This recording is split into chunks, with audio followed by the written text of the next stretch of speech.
You know what? This is going to be really fun because like I was saying, I see a lot of you actually these days. Yeah, it's true. I know, right? So we go back a little bit of ways here Started with the podcast and Girls Throw Two, right? The whole Yep. deal. Well, we're kicking off the start of Cornhole Month here, and Woo! I've played a lot of cornhole in my life, but I never thought it was like a professional thing. Yeah. And now you're announcing cornhole. This is crazy to me. I mean, how did this happen? It's a weird world that I live in, I have to tell you. If I'm going to be honest, it started probably like in 2009 or so when I decided that I was going to be on TV. I, I mean, if you really think of, or maybe even it started when I was like 7 years old doing musical theater and I wanted to be a performer, right? Who Yeah. knows? But all this manifesting led to somehow getting wrapped up in the world of cornhole just by being a player and loving it and putting myself out there on social media and stuff and having the American Cornhole League take notice. ACL baby. Yeah. So you're what I find is so funny in talking to you is, when we're talking our once a week training and stuff, and you're all over the place. So it'd be great for the listeners to know, like, where are the headquarters of the ACLU and what's the typical travel schedule for someone who's doing what you're doing in cornhole? Yeah, the HQ is in South Carolina in Rock Hill. And it terms of the travel season, we're all over. I'm grateful that because I live on the West Coast, and I'm grateful that we're getting more events here on the West Coast. But it does seem like as a player, it's heavily in the mid to East Coast. West Coast is a little bit later to develop the cornhole professional competitive part of the game. So you're seeing a lot going, but I've been at just about everywhere, like not every state, but bouncing all over the US for sure. Right. And I'm curious, is it just originated on the East Coast primarily, the sport? Is that why it's so centric for that area or the Midwest? Technically, Cincinnati is like where Cincinnati. where the I would say the like what it is today was originated. I mean, you can go back and way far into history and see people throwing things into a hole, right? But in terms of what we know it to be today, it's Cincinnati that really kind of put cornhole on the map. Okay, this is dumb, but like, was it actually like corn being thrown in a hole? Yeah, the bags used to be filled with corn. In fact, when we first started playing in our backyard, we used to go through bags all the time because we'd leave them outside and the rats would eat them because there's corn Yeah, inside. yeah. So yes, it did have corn. That's not what we play with today. What is inside them today? Actually, is it Now it's plastic. Plastic resin is what you're going to find inside of a cornhole bag. wow? And did you tell me it was like a pound or something like that? Is that how much it Yes. weighs? Yep. A bag is going to be a professional bag is going to be 1 pound. There's so much more to this than you would ever think, actually. Agreed. And I think like we started talking initially kind of about how like the different players and how there's a big psychology to cornhole. And you wouldn't think necessarily there is, but there totally is, right? For a lot of reasons. One, because it's you have a partner on the other side. There's also singles, but it's basically a singular sport. So it's all on you, right? That's a lot for any human being to take on competitively is you're not part of a team, right? So you have that aspect and then you have the aspect of time. So most sports are reactionary. You don't have time to think unless you're throwing like a you got fouled and you're doing an extra kick or an extra throw or whatever. Like there's times when you do have that or you're kicking field goals. That's the only time you have time. Most sports are going quick. You're just responding to what's happening around you. But in cornhole, you're standing there about to throw a bag and you have 12 seconds to throw the bag. And a lot can happen in your head in 12 seconds. That's totally true. I mean, I think you could like psych yourself out, it's especially like professionally, like, if I'm playing in my backyard and stuff, I'm just having a good time, I'm not Nothing putting all weighs this, on your there's nothing performance. on it, maybe I put $20 on Venmo or something. We're Yeah. like, but what's the money like for these players playing at this point? Yeah, the purse is 1 million. Come So on. yeah. What? $1 million, and that's just what you could win from tournaments. The bulk of your money is going to actually come from sponsors, and our top players are going to make a 6-figure deal with a bag sponsor. So funny. I think you were telling me, is it Mark who has a big bag sponsor, Mark Richards? Yes. He's coming up on the show. It's like, that's crazy to me. It's like a little bag. It's like, And as far as I know, Mark Richards still works full time, so it's kind of dude's a crazy. teacher, isn't he? Like, Yeah, yeah. So we do have players that are doing cornhole full time. We also have most of our players still working full-time jobs and doing this as much as they can, which is kind of crazy. I hope that we can get to the point where everyone's just doing it full time, because it's a lot to juggle. You got to throw so many bags consistently to stay at the elite level and compete. this also actually reminds me of way back in the day, 50s and 60s, NFL football players had to work jobs in their off season, and then they would go play in the NFL. And this was before the real money was there for it. Yeah. It feels like it's kind of the same thing. Yes. But I feel like it's probably going to get there. But I wonder what you do when you play cornhole full time. Like, you do, like what's your life like? I don't know. I honestly am at a loss for that one. I don't know. I don't know how you throw more than a few hours a day. I mean, that would be a lot of throwing. It's not like you're switching up arms, are you? I mean, you're using the same arm. Like, yeah, it would be a lot. And honestly, I tell players all the time, like, you don't need to practice 4 hours a day. You just need to have very strategic and focused practice to get the most out of it. Because basically all you're doing is muscle memory. You're getting in reps. Yeah. So I would assume it's the same thing as like a free throw situation. Yeah. Getting in reps. Oh my gosh. Now, this is also interesting too. I think for the listeners, the pro age range is crazy, actually, right? It's kind of like there's like super young people. Talk a little bit about this. Yeah, our youngest is 12. We have a couple. Nuts. We have a 12 and a 13-year-old, or maybe he turned 13 now, but 13, 12 is our youngest. And our oldest, I want to say, is Deborah Odom, and I believe she is in her late 60s. Wow. I mean, my daughter's 11. I will say she's pretty good at cornhole, actually. I mean, she's like actually really good. She's better than me. But that's crazy to me that someone could be so young. It's not unprecedented. There are younger people in like gymnastics and stuff like that. But what does it take to become a pro player? What's the criteria to get in? There's a few ways you can make pro. One is going to be through points. So you would attend ACL events throughout the year and win big and get points. And then if you get a certain amount of points, you'll automatically become a pro. The second way would be through the pro qualifiers. So you're going to come to Rock Hill, South Carolina for the World Championships, and you're going to compete on Sunday. Last year, I want to say there was over 800 people in that pro qualifier with 8 spots. So the odds are not in your favor there. Yeah, but maybe it was 16 spots. I can't remember the amount of spots we had, but it was low. They compared it to like trying to get into like a really good college. Yeah, like USC.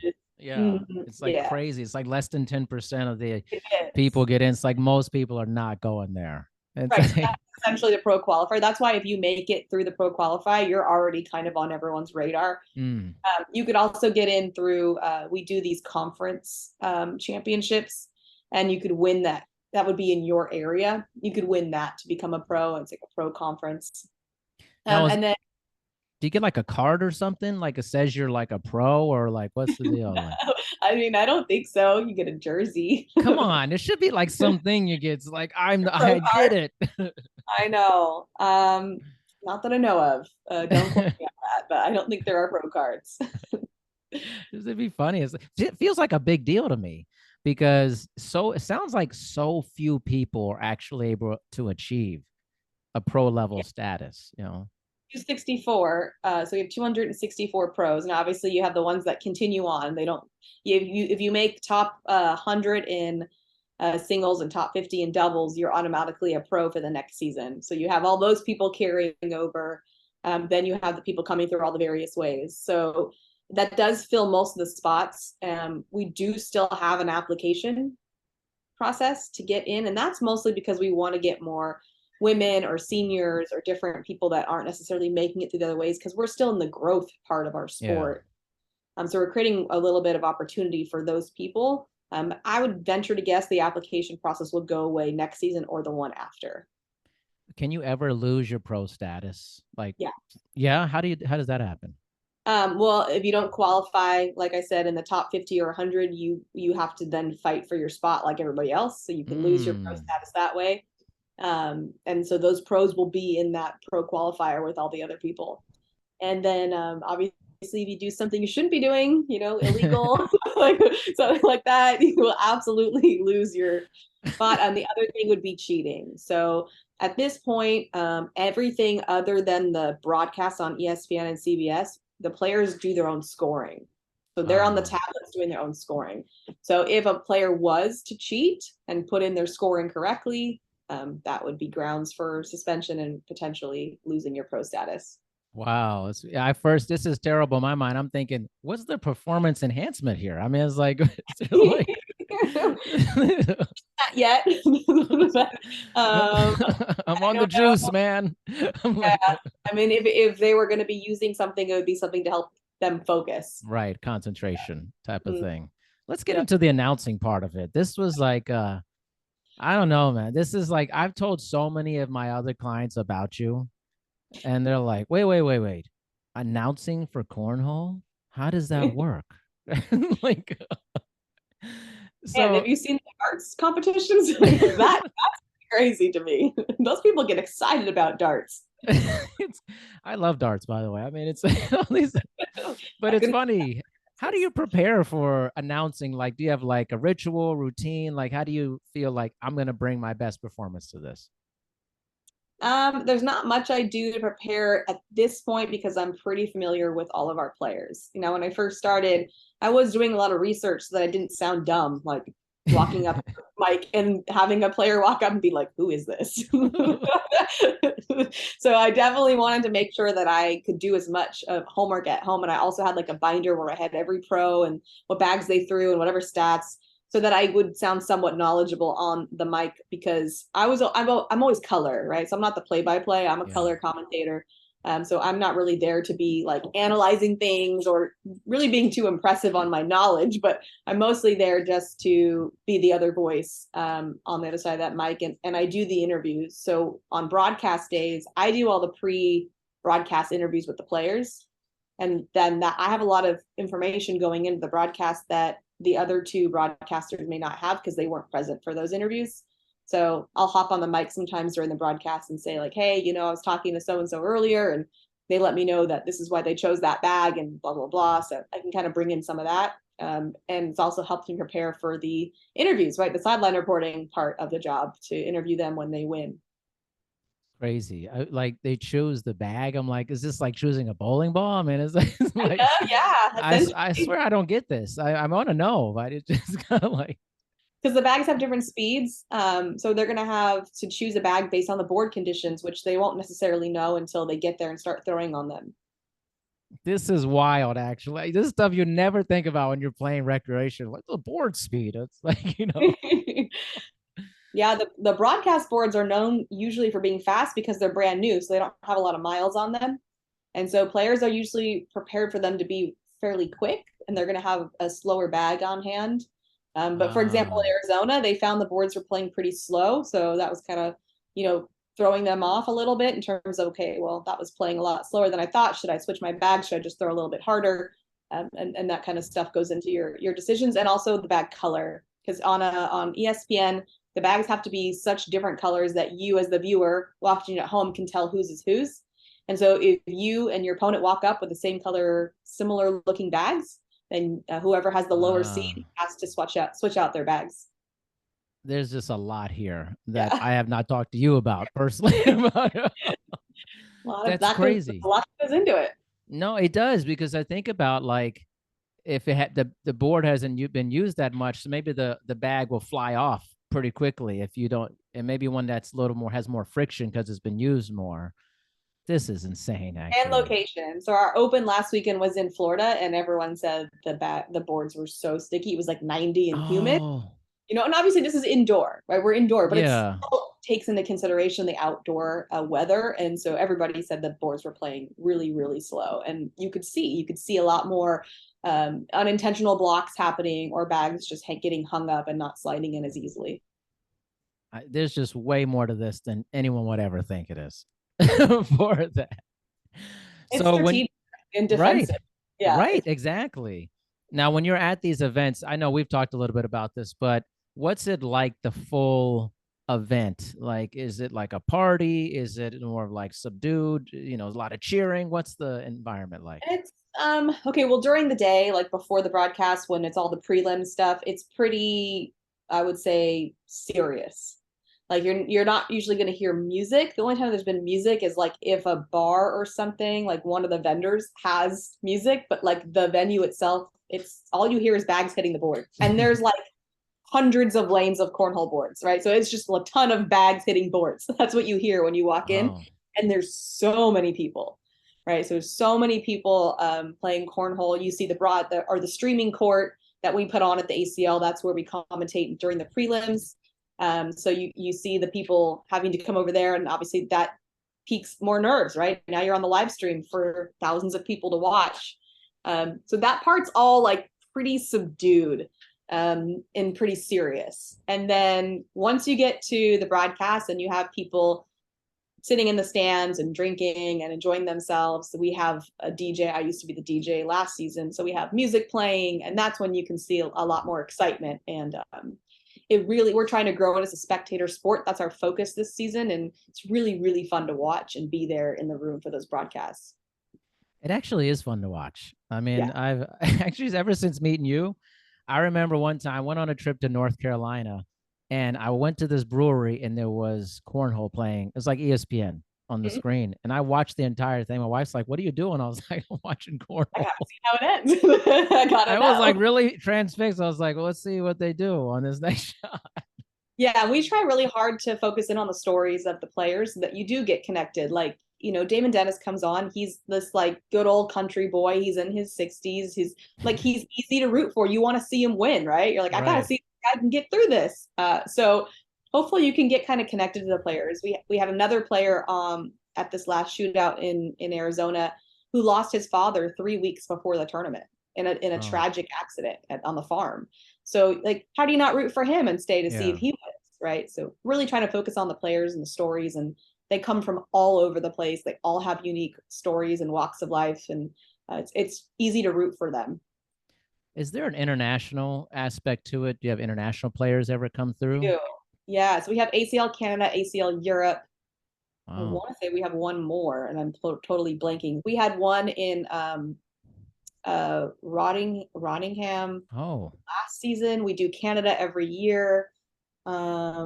I forget where we're going this year. I already forgot. We're going somewhere. We're going to Canada this year, but we're going somewhere else too, and I'm totally blanking. But we are trying to expand our international reach. And USA Cornhole is really focused on getting cornhole into the Olympics. oh, that would be crazy. Mm. That would be, I'm telling you, a lot of people will watch it in the Olympics. It's pretty, listen, if they could watch some of the crazy stuff that's in the Olympics now, We're not the craziest. right? I mean, We're definitely not the what's the thing craziest. where they're like the shuffle and they're like the ice thing and they're like, I'm like, how do people watch this? But it's super popular. Yeah. And when there's some stuff I'm like, I'm not sure. Like, Yeah. I mean, That's there's how I know surfing. it will be fine. Yeah. Skateboarding was in the Olympics and I watched every second Oh, of the that's so skateboarding, entertaining. right? Absolutely. I thought it was one of the best additions to the Olympics was skateboarding. I was like, this is so rad, man. I was like, it's incredible. So what do you see yourself with this, Michelle, over time? I mean, you seem to be very involved in this world, but I mean, what would you like to do with it? I think it's kind of like a two-part thing. My business prior to cornhole was focused on body image and women really finding themselves in their bodies and connecting to themselves and having their ideal bodies and that stuff. So I've always tried to see how I could make all this blend together, which sounds kind of weird considering cornhole and body image. Like, how do these things come together? But I do a lot of videos and talks and conversations on the mental side of cornhole, bringing in my background in psychology and the way that I taught women about weight and food and those things. I'm just doing it here with competition and performance anxiety and things like that. I honestly think that cornhole is this unique thing that has a lot of the components that people require in life to be fulfilled. It has connection to your body because you have to be present if you want to throw well. You cannot be stuck in your head and do well. It's impossible. So you have to be connected to your body, which is a huge thing that I teach. It has a community. When you start actually going to your local leagues and just playing on like a Wednesday night with people in your area, you will have an instant family. A lot of people don't have that. They don't have a community. And not ones that they're really close to.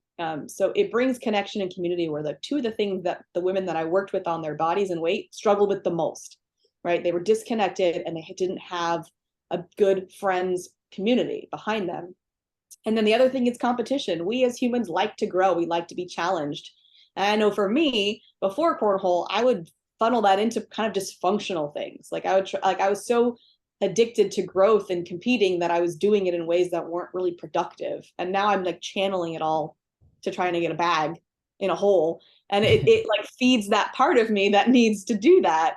It's challenging. It's really challenging. And so I just see cornhole as potentially a way that I could help people actually improve their mental health and become more fulfilled humans on something as silly as this sport. I want to spend some time on the women's aspect of it. And we've had discussions about this, but there are men's and women's division, if I'm correct. And I remember asking you, I was like, why? I was like, there doesn't seem to be any physical delineation between this.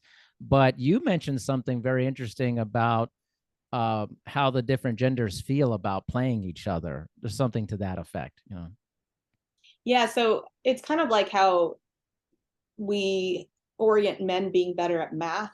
Like a big part of the reason why men do better on math tests is because we keep saying men are better at math. And actually, they've done studies where they told the women, hey, at this test, women performed better or the same as men, and tested them, and they tested the same as men, and then not telling them that, and they tested lower than men. So we know there's something to say about if we keep saying men are better at X and then put women in that same environment, that they won't be as successful, most of them. And that's what we see with cornhole. It's male dominated. So no, is there any gender difference? Not at all. It's 1 pound. Everybody can get the 1 pound bag 27 feet into the, I guess 30 feet to the hole. But the difference is that nobody's saying women are better or equal to men at the sport. We're saying it, but we're not really saying it. Like we're saying there shouldn't be a difference, but we're saying that there is a difference. And so as much as women say, oh, I don't think there's a difference between my ability to compete and with men, subconsciously we have this gender bias kind of happening that we can't ignore or pretend isn't there. That's an incredible thing to think about, because you really think about it, any woman could beat a guy in cornhole. I mean, it doesn't seem like there should be any difference. I mean, it's incredible what we do with our minds and the kind of the self-fulfilling prophecy we have with these things. So because I'm like, this is definitely a sport where this should not matter. Oh man. Absolutely. Like at all. It's not happening with the kids. Like the kids are actually outperforming the adults a lot of the time. The reason why we don't have more juniors in the division is because we only have 8 spots for under 18 players in the pro field. And that's because we have a contract with DraftKings, so we can't bet on kids. So we have to limit the amount of pros we have that are under 18. But if you start to look at like all these amateur players that are coming to compete at opens and beating pros, a lot of them are very young. I mean, what do you think that is? Why the younger players? Time. They have time. They have time. They have time to practice. They don't have kids and families to take care of, and jobs and people's mouths to feed. I mean, if you think about it, they have more time. They also don't probably get, I'm assuming, as stuck in their head as adults do. Yeah. They're a little bit more free, I think, with that type of thinking.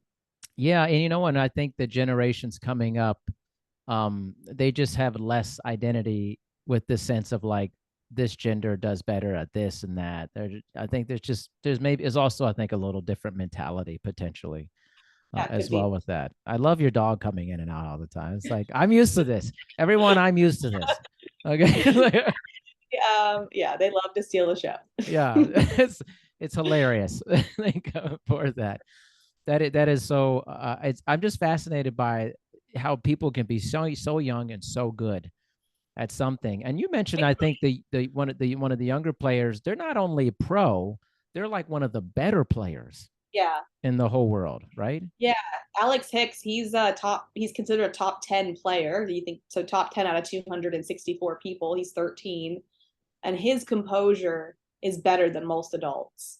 You know, he misses a bag and he's not throwing a fit. He loses, he's shaking hands, he's walking away. He's like, it's okay. And that's not what a lot of adults are doing. It is not quite that gracious. Wow. Is his parents must be amazing or no? I mean, what's the deal? I mean, his parents are always there. They are very supportive. I have to, give kudos to them. But also there's a set of twins so they're the same age. They're both 13, and one is super fiery and one is not quite as fiery. So who knows? A lot of it's probably personality. And honestly, the big thing that I keep trying to hone in on these players is it's all about emotional regulation. Like, you can't not feel nervous, or you can't not feel disappointed or frustrated, or those are emotions. You can't control them. But if you don't learn how to navigate them, especially in the middle of a match, they'll take over. Yeah, no, you're making me see all the analogies to life. Cornhole is life. Cornhole is life. Ted Lasso. Football is life. Cornhole is life. Exactly. Like, wait a minute. There is a lot of comparisons to life with cornhole here. With that. No, really. I use it as an analogy all the time, and that's why I think that I've been brought into this cornhole world, because I think I can teach all the concepts I've been trying to teach in a really easy to digest way, because you're out there throwing bags and I'm like, oh, by the way, we're going to talk about this emotion that's coming up. Like, you're like, oh, if it's going to make me play better, I'll listen. Yeah. I mean, people want to win, right? They want to be good at something. And if this helps them become better, they usually are like, okay, I'll check this out. Yeah. The addictive quality of competitive cornhole. Like, you probably think cornhole's fun in your backyard. Like I did too. Of course. But until I went to my first, and when I say competition, I don't mean like big competition. I just mean the one locally here that you play in for $10 and have fun. Yeah. But when you do that for the first time, you're like, oh, I'm in. I am in. Like, you will get so addicted. You'll want to go and play as much as you possibly can. You'll want to become the best player you can. It has the most addictive quality of anything I've ever done before. And that's not just me. You can ask anybody that plays a lot, and every person that comes in new is like hooked. I see them every week. Wow. That's incredible. Yeah. It's like, and that's partly the community. We cornhole people do a really good job of making people feel welcome and warm and friendly, no matter who you are, what your background is.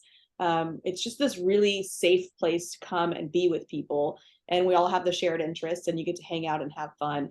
I know at our local, because we run a league here, when we get new players, if we ever hear one of the veteran players was frustrated with their new player as a partner, they get talked to. Like, we don't tolerate that. You have to bite your tongue and support that new person to make sure they want to come back. So, and I see that a lot in this industry. I mean, what is happening here? This is incredible. This is stuff. I mean, wow. Wow, that's cool. I want to get back to the DraftKings thing. I didn't know that. How does the betting work for that? Like, what do you bet on? Lines. Yeah, I mean, obviously we're not approved in every state. I can't bet here in California. Yeah. I don't remember the states offhand. But you're gonna bet on lines. So it's gonna have the players. You can bet on man of the year, women of the year, and team of the year, which would come out at the end of the season, obviously. And then every pro match or every pro event, there's going to be lines on all the players, like the top, I want to say 20 players or so. And we actually cover the lines. I host 2 podcasts. One's around the ACL, one's Bagging and Bragging. And Bagging and Bragging, we go through the lines when they come up for those events and tell you our picks and that kind of thing. I love that name, Bagging and Bragging. Yeah. I mean, you can bet on anything at this point. Absolutely. Absolutely. I mean, there could be a lineup on like people's like relationship over or under. People are betting on it. I'm sure people are betting on those things. Absolutely. That's no wild, doubt. Man. I mean, I used to do some horse betting, and I thought, this is crazy. It's like cornhole betting. If I Yeah. have some friends who would love to bet, and if I told them, hey, you could bet DraftKings, they'd be like, anyways. I'm like, no, serious. I mean, depending on where you live, yeah, you absolutely can. And it's I think that's pretty fun. Obviously, I'm not allowed to bet as an employee of the ACL, but Yeah. I would imagine it'd be really fun to follow those players. Yeah. And I was actually following the California thing because it was up for and during the election for online for betting, and then it got rejected essentially, which It I was did. like, man, that seems, I don't know. I guess I wasn't expecting that. Yeah. I It's kind of strange. figured that's how California would go just based on the state. But the other thing, I'm not sure if we're going to have betting on teams, but we have teams as well. We have cornhole teams. So those are regionally based teams with 16 players that got drafted back in Myrtle Come Beach over New on. Year's weekend. Yeah, so I hosted that draft with a few other ACL personalities, and we had like a war room where the captains were sitting there with their spreadsheets and on their Zoom calls with the other players on the teams. And when you got picked, the commissioner said your name and you got your hat, and it was a whole thing. So we do have teams, regional teams. There's 16 of them, so you can follow your team, and that would help you be able to watch these broadcasts and know who to root for. Is just pick your team, right? Whoever's closest to you. Yeah. I mean, is it going to be fantasy cornhole? I mean, it's I'm in 2 fantasy cornhole leagues. no, wait. I was just joking. I was like, Yeah. One I've Michelle, I already, didn't know this about you. I'm telling you, I didn't know the this. second one we haven't done the draft yet. That's coming up. I think it's next weekend. But the other one I've already drafted my team. This is unbelievable, by the way. The other one is a podcast. It's all the podcast hosts in the industry, so it's just a podcast host only league, and the other one's an open league. But yeah, I have 2 cornhole fantasy. You may be in too deep at this point. At least I make a living off of this crazy obsession, I guess. Yeah, and that's the thing. Like, whenever I talk to people about you, they're like, no, they make money doing this. I'm like, yeah, it's like a real thing. It's like... I do get paid. I do get paid, and all my travels paid. So it's a fun way to see the world. Do you think that people, like, honest, this is the honest truth. Like, when I heard about this, I started thinking about the Ocho on like Yeah. dodgeball.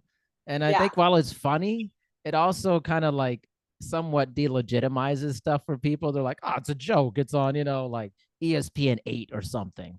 Right. Do you think that cornhole fights a little bit of that? Like, oh, is it a sport actually type of thing, I think so. It doesn't help that we're on the Ocho every year. Exactly. Yeah. But I think it's fun. And honestly, so last year at Worlds, we had our broadcast right after us was professional air guitar. And I'm like, No, come on. Like if you compare the two, come on. that's real. That's a thing. I couldn't believe it. They come in full costume. I've got pictures. So I was sitting there DJing right before, and I was like, saw them all walking in. Look, I get it. I get that if you think of it as you in your backyard playing, it's hard to legitimize it as a sport. But if you actually watch the pros and you see how many shots there are, how much strategy there is, how much defense there is, and how much of a mental game it is, I think you can appreciate what goes into being a really elite player. There's 2 styles of game. There are bag runners, people who are just trying to get as many bags in the hole as they can. And then there's the dirty style game, which is you're going to block every time. So your opponent has to get around the bag. Oh my gosh, this is great. I'm still reeling from the air guitar. Tell me about it. I watched the dodgeball too, because a lot of those Ocho sports happen at our facility. And so I was there. There was like unfortunately, I missed the breakdancing one because I was which I was so bummed about because that's that would be intense. cool, man. Oh man, I could hear the DJ and everything. I just couldn't get over there to watch it. But I caught the end of dodgeball, and that's athletic. It's so athletic. I've been in several dodgeball tournaments. Just so everyone knows, man, I love playing dodgeball. I was impressed because these people were like our age. Okay, Yes. these were like 19-year-olds. Right. I mean, there's some serious injury options happen out there. I mean, it's like, Absolutely. when you go out there, there's a chance for some soft tissue injuries for sure. 100. Maybe an ACL. Like, That's my thought. I'm like, ooh, their bodies. Ah. I know. I'm not playing in anybody's pickup basketball game at 44 years old. I'm done with that. I mean, that's literally a sprained ankle or ACL waiting to happen for sure. Not gonna lie, my husband and I were a little bit nervous about snowboarding again. We're like, are we gonna be okay? I don't know about that. Yeah, you might want to Are we at rethink that that. point where we should be worried about going snowboarding? I think you should be. I have had several clients who've got hurt skiing and snowboarding, and they're always like, no, I love it so much. I'm like, it's time to put it away. It's just, No, come on, you're not 22. no. Like, you're not pliable the way you were. You know, like, Tell me about it. I know. it's just amazing. Like, it shows you humans love taking games, activities, sports, making them something big, and then just it brings the community part. I think is what you've really driven home. Cornhole has a great community. Yeah. Yeah, we do. We actually have had many cool stories. We've had people, there was a young kid, for example, who came and told us after he came with his dad, he was a teenager. And after coming a while, he pulled my husband inside. He said, just so you know, I have been suicidal for quite a while. And it wasn't until I started coming here, not only because of all of you, but because this is the first time my dad and I have ever shared anything in common in our entire lives. Like, here we are coming together, sharing this sport together. I have this community, this family that I never had before. He was kind of like a gamer, just on his computer or on video games, and he's welcomed in this room of mixed ages, and people are, oh, hey, give him a hug. We're happy to see him. He didn't have that before. So I've heard stories like this. We just raised money for a woman who's going through cancer. Last Sunday, we did a fundraiser for her. I don't even know this woman. Yeah. One of the people at our league came to me and said, can we please raise some money for my friend? And I said, let's do it. And so we got 70 people to come, and we do raffles, and we charge more to play, and everybody knows that money's going to this person who's fighting for their life, and everyone just does it. Wow. I mean, that's unbelievable. This is the people who are going to listen to this, they're going to be blown away, because to most people, it's an underground thing. Yeah. It's not something that you're seeing on a regular basis. And what do you think could be done to like make this more mainstream? How can the marketing be better, or just the exposure for cornhole? Yeah, that's a tough one, because for a lot of people, they don't want to go to their local league until they're good, right? Yeah. That's when people be like, oh, well, I got to get better first. And it's like, just go. A lot of these, like ours, for example, has divisions. We have a beginners division so that you can play with beginners. You don't have to play with the veterans who have been playing for 5 years and are going to crush you, right? Not everyone has that, but they're still going to be friendly and warm. So I would recommend, in your local area, just try to find somewhere to play. And if you're too scared to do that, then start with just getting bags and boards and playing in your backyard with friends, and actually focusing on form, like trying to actually get down a flat spinning bag, which is what you're going to require to get better at this sport, right? So I would say that. And then in terms of how we could do better at marketing, we're really good at talking to the cornhole audience, right? Yeah. Like like we have our followers, they watch the streams religiously. They're always tuning into the broadcast, the podcast, everything like that. It is hard to get it out in front of more people because it's not a spectator sport yet. So we haven't quite normalized watching cornhole. As much as we get a lot of viewers on ESPN and stuff like that, it's still not as normalized as other sports. So I guess my next piece of advice would just be to watch it when it comes on. Like, search on your TV. Or our next pro event's going to be in April in Corpus Christi, Texas. We're going to have 3 broadcasts. So it's Friday, Saturday, Sunday, 3 different times, 3 different types of events, teams event being one of them. And that's going to be super fun. And then we have our celebrity super holes, which is when celebrities team up with pros. And that's really fun to watch. It's obviously not as serious of play, but it's really fun to watch these celebrities get like pretty competitive in the sport that they're not, necessarily good at. So those are really entertaining. We have one of those coming up in Topeka, Kansas in April as well.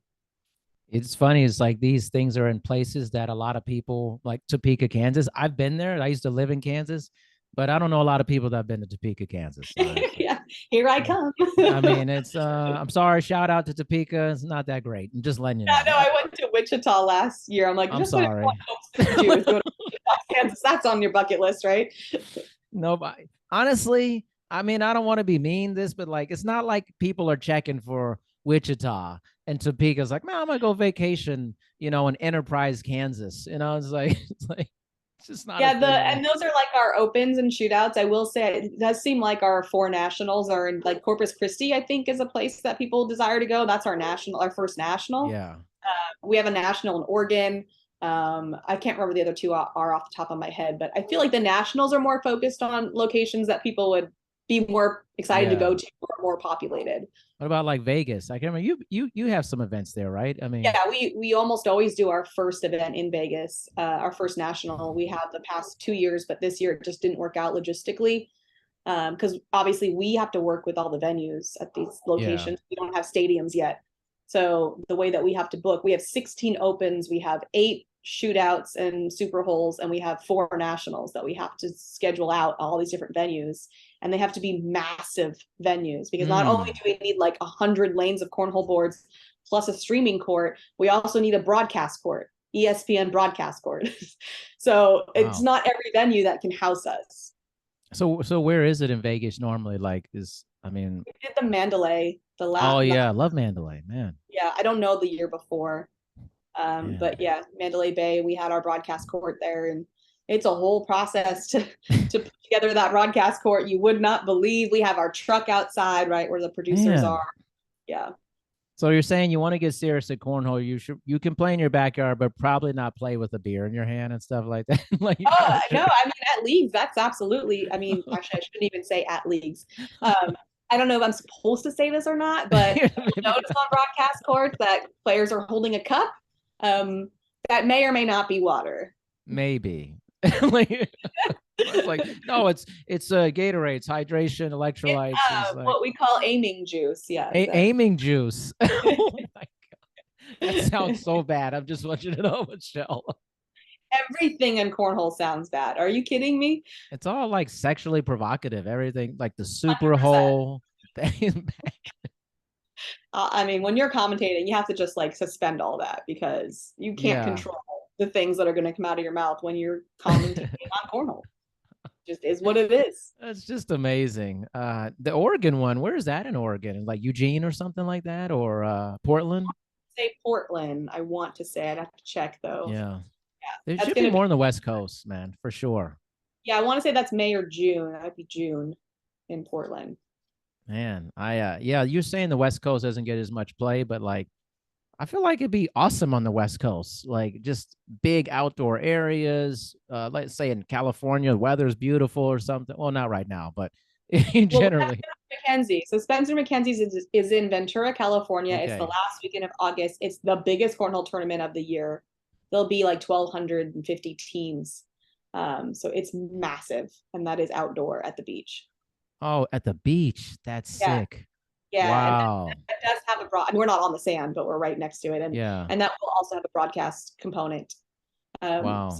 that's really fun to watch. If you look back on that broadcast from last year, that was my first sideline reporting job. Was the Spencer Mackenzie's last season, and all the players are wearing like bucket hats and like flip flops or whatever. Like it just looks so funny because it's not typically what you see on a broadcast, but we're outside and there's elements and it was freaking cold. Wow. I see like there's gotta be like cornhole championships in Hawaii or something like that. I Like know that. the hard part of that is Yeah. we drive a truck with boards. No. I was like 2 ACL trucks. That's how we get our boards to every location. So I don't really know how we get the boards to Hawaii. Man. But yeah, we got to drive those boards to each location. That'd be a killer location though to have a cornhole event. I Yeah. mean, It would, seriously. but we'd have to. I don't know. I don't know how you get the boards there. Can't they just make them How you there get or 100 something? something sets of boards. I don't know. Even to ship them there is tricky. Well, you're getting bigger. Cornhole's getting bigger. At some point, they'd be like, let's just do it. Like, put them on a cruise ship or something. Maybe someday. Also, you have to consider like a lot of the pros are on the East Coast, Midwest. Like that's a 6-hour time Yeah, that's change. true. That's so true. This is That's just an tricky. amazing world. Like, that's the thing I like diving into these different worlds that people are in because everybody's reality is very different. And the cornhole reality, it just seems like a lot of fun, but I think a lot of people don't realize it has an incredible community aspect, incredible skill Yes. aspect to it, and there's a physical nature to it. I mean, it has to be. Anytime you're moving your arm over and over again in a repetitive motion, something's going to happen at some point. I mean, so Yeah. there's a lot to it, I would imagine. Yeah. It is so fun to watch these players invent new shots and be so good at shot. Like we're still inventing new shots. They're still doing things that people are like, "What was that?" And then we have to name it. We're still naming shots. That's where where we are in the sport. You know, this season was the first time we saw what we're calling the coin slot, which is when there was bags covering the hole. There was a sliver, like maybe this much of the hole open, and the player threw his bag so it rolled in and slid into that tiny little No. slot like this. We called it the coin slot intentionally, by the way. Like he was like, I think I can flip that bag on its side and slide it in. And that's just one of the complex shots we see. You know, we have shots like bar soap, which is when your opponent's bag is in front of the hole and you hit your bag so hard that it pushes their bag over the hole and you go in. What? That's a bar of soap. You have penguin, which is your opponent's bag's in front of the hole. Your bag is behind theirs. You throw a bag, it picks up your bag and hops them both over their bag into the hole, leaves their bag there. People are practicing these shots. They're like Absolutely. literally practicing this. You can go look them up. If you look up the penguin cornhole shot, bar of soap, the coin slot, just to name a few. I mean, obviously airmail is when, I shouldn't say Yeah. obviously, but airmail is when it's like a swish, right? So it's over just straight into Yeah. the hole. Um, the any push shots are just impressive when you're pushing 3 bags up the board into the hole. I mean, the amount of skill it takes to do these shots is absolutely insane and really, really entertaining and fun to watch. That reminds me of like shots in pool that Mm-hmm. people do like that. I mean, there's some level of physics to this. And Yes, like there's that's a brain here that somebody has different. They're like, I could do that. Let me trajectory this way. Wow. yeah. There's actually Anthony Ione. He's one of my coworkers. He's a broadcaster with me and a podcast host, and he's an engineer. And so he breaks apart the game in that way. So he we call him the professor, the cornhole. He does cornhole science, cornhole professor. If you look him up on YouTube, and his videos get into the specific breakdown of the science of why things are happening and how to do shots, and it's really kind of nerdy but fun to watch. Cornhole science. Cornhole science, yeah. Anthony Ione, he's a good friend of mine, and he's got that brilliant engineering brain, right? Incredible analyst. Everything in this is hilarious. I mean, I'm telling you, it's like break it down, cornhole science. I'm like, this is just way more than I bargained for. I know. It's actually it's funny when people come to me like, "Oh, you're like a celebrity." I'm like, in this teeny tiny world, in this very small group of people. Yes. Yeah, this is fantastic. I mean, it's a real pleasure for me, Michelle, because I see you pretty regularly, and I'm learning all this stuff that I never knew before. So it's pretty exciting. Thank you for coming on and spending some extra time with me. I really appreciate it. Yeah, absolutely. My pleasure. So, you know the deal. How can people learn more about what you're doing, connect with you on all the work that you're doing in cornhole and outside of that? Yeah, Cornhole Mish is my website. So I go by Cornhole Mish. Everyone pretty much calls me Mish in the industry now. So it's Meesh. So you can go to cornholemish.com or you can find me on any social media with that handle. And that's also where I have my other ways that I work with people, whether it's on their body and things like that. That's kind of the hub for everything. Wonderful. Thanks so much, Michelle. It's been a lot of fun. Yeah, thanks for having me.